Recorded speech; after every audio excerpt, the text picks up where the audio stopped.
Hi, welcome back. So we're in chapter 7 in lab section 2, and that is to discuss the building of a research instrument. Let's go ahead and review the details.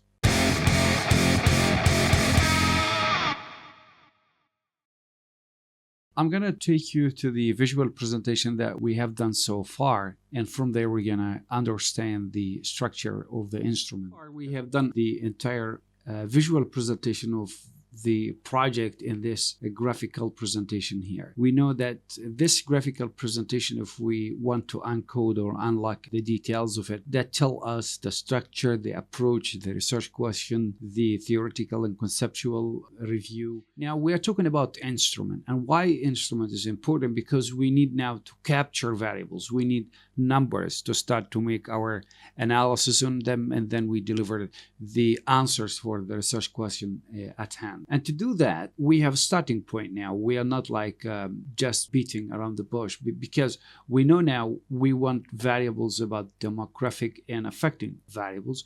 We need to capture those variables. That's why instrument design is quite important. Now, we have to know the number of instrument that we need, how many instrument. In this case, I think this circle is telling me something. Now, in this circle, we have three important players, and all of them are actually causing the forming of these variables. The first one is the learner. The second one is the trainer. And the third thing is the material or the object things. These are three elements are actually forming demographic and affecting variables.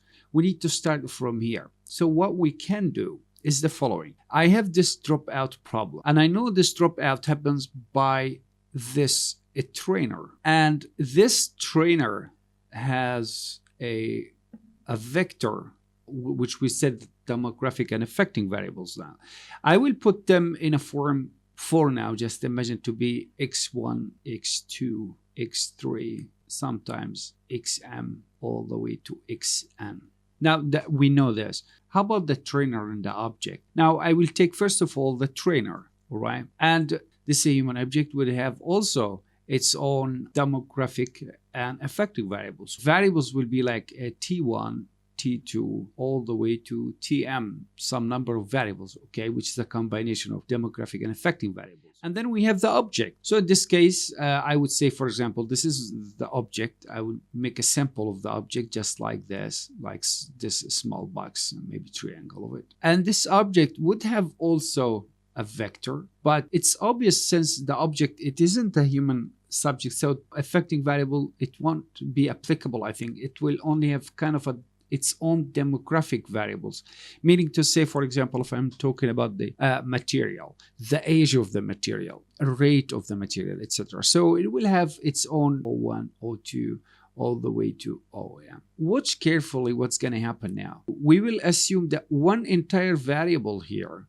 which is the xm, it represents actually the entire summation of this vector of the trainer. And this xn, for example, it is just a scalar or a total value of the entire vector of the object score variables. This beautiful image, it shows you quite clear that this learner and this his vector, and one scalar in particular, actually the reflection of the total score of the teacher.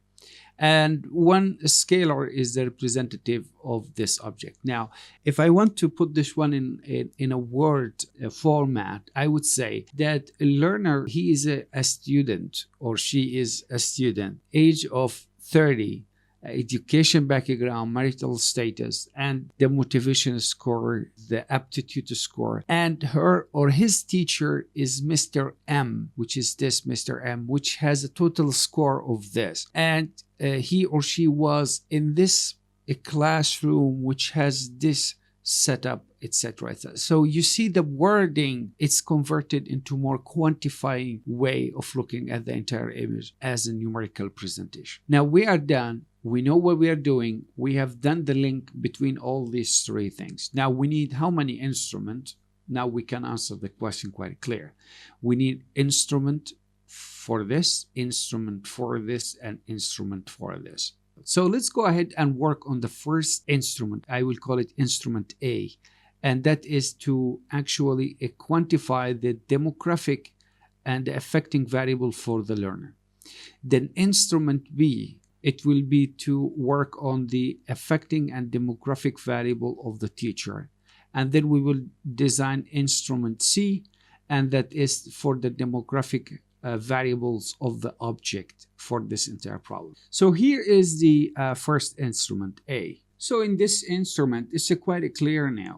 These are the demographic variables, and these are the affecting variables. In the demographic variables, we have age, gender, marital status, children, education, residence, etc. During our previous sections on the subject, how to quantify the object and then how to decide the space of variables or possible values. So, for example, in the age, we have defined it 4 age groups, and we have defined, for example, 2 possible genders, marital status, 4 possible answers, etc., etc. I think the space of those variables and the description of it is quite clear. We've discussed all. Now, for the affecting variables, exactly the same thing.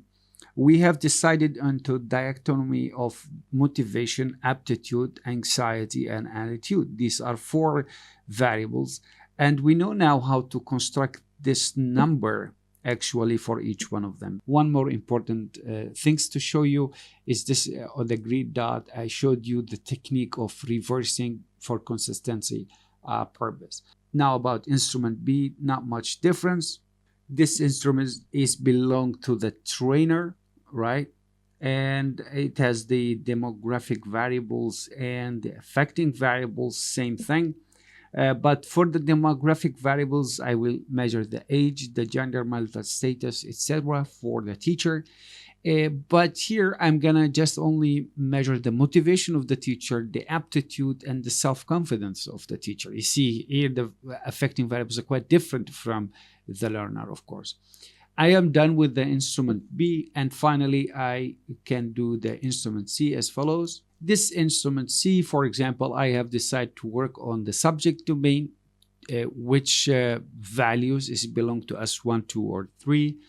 Previous known, if this subject had been studied by the learner or not. These are the demographic variables of the object. Now, 3 instruments already, the values are set clear, and I know now I am able at the end to come up with a comprehensive data set according to the number of participants. As we have done, the instrument is in our hand, the research is a clear research question. I think now it is quite clear we are at the last stage of implementation. Now, how we're going to implement, where we're going to start. That's what we're going to see next.